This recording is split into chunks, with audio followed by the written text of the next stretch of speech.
नमस्कार दोस्तों, आज की हमारी कहानी है ससुर का घर।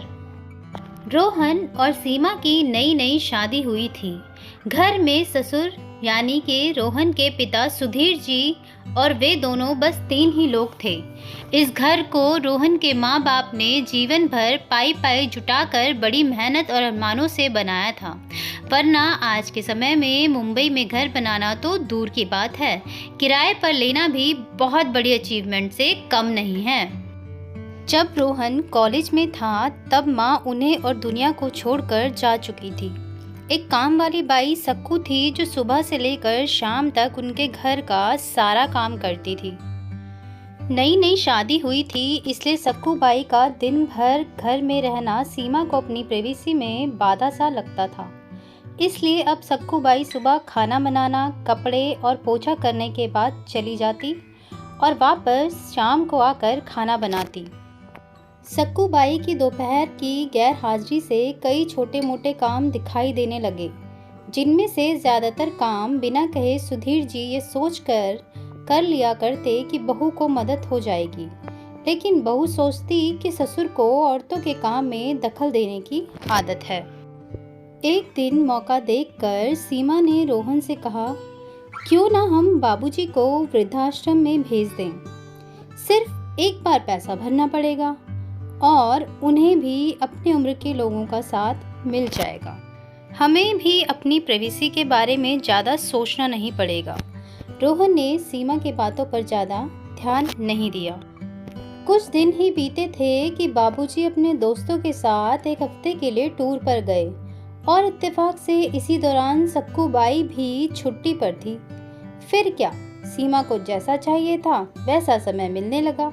अब रोहन रेस्टोरेंट में खाना खा लेता और सीमा का काम ऑमलेट, ब्रेड या मैगी से चल जाता। खाना बनाने की टेंशन नहीं थी, लेकिन घर में निकलने वाले सारे काम तो अभी भी करने ही थे। ससुर जी की गैर हाजिरी में सीमा को एहसास हुआ कि वह बिना कहे ही जो काम कर लिया करते थे उनसे कितना फर्क पड़ता था। छोटे मोटे लगने वाले यह काम भी काफ़ी समय और एनर्जी लेने वाले थे। कुछ दिन बीतने के बाद एक दिन रोहन सीमा को कहता है, चलो आज कहीं बाहर घूम कर आते हैं। सीमा बड़ी खुशी खुशी सज धज कर बाहर घूमने के लिए तैयार हो गई। रोहन सीमा को अपने घर से 4 किलोमीटर दूर एक चौल में लेकर आता है। एक आदमी रोहन के हाथों में एक चाबी देता है। रोहन उस चाबी को लेकर चौल का एक कमरे का दरवाज़ा खोलता है। कमरा खुलते ही 2 रूम वाले उस छोटे से अंधेरे से भरे घर के अंदर रोहन सीमा को लेकर जाता है और कहता है, कैसा लगा तुम्हें हमारा नया घर। रोहन कहता है, हम अगले महीने से इसी मकान को भाड़े से लेकर रहेंगे, अलग और अपनी प्राइवेसी का मज़ा लेंगे। अभी मेरी आमदनी के हिसाब से हम इसी को अफोर्ड कर सकते हैं। पूरे रास्ते सीमा के दिमाग में तरह तरह के विचार चल रहे थे। घर पहुंचते ही उसने रोहन से कहा, माना कि यह घर माँ बाबूजी का है, लेकिन क्या हमारा इस पर कोई हक नहीं है? रोहन ने कहा, बिल्कुल है, लेकिन माँ बाबूजी के बाद। जब तक वह हैं तब तक तो नहीं। अगर तुम्हें हक समझ में आता है तो तुम्हें जिम्मेदारियां भी समझ में आती होंगी। सिर्फ हक के बारे में सोचकर और अपनी जिम्मेदारियां भूलकर स्वार्थी होना क्या भला अच्छा होता है? सीमा के पास रोहन के सवाल का कोई जवाब नहीं था। वह सोचने लगी कि उसने अपने क्षणिक सुख के स्वार्थ के लिए इतने नीचे गिरकर ऐसी घटिया सोच अपने दिमाग में आने दी। उसे मन ही मन पछतावा होने लगा। सीमा रोहन से बोली, मुझे माफ़ कर दीजिए, मैं सच में स्वार्थी हो गई थी, मुझसे बहुत बड़ी गलती हो गई।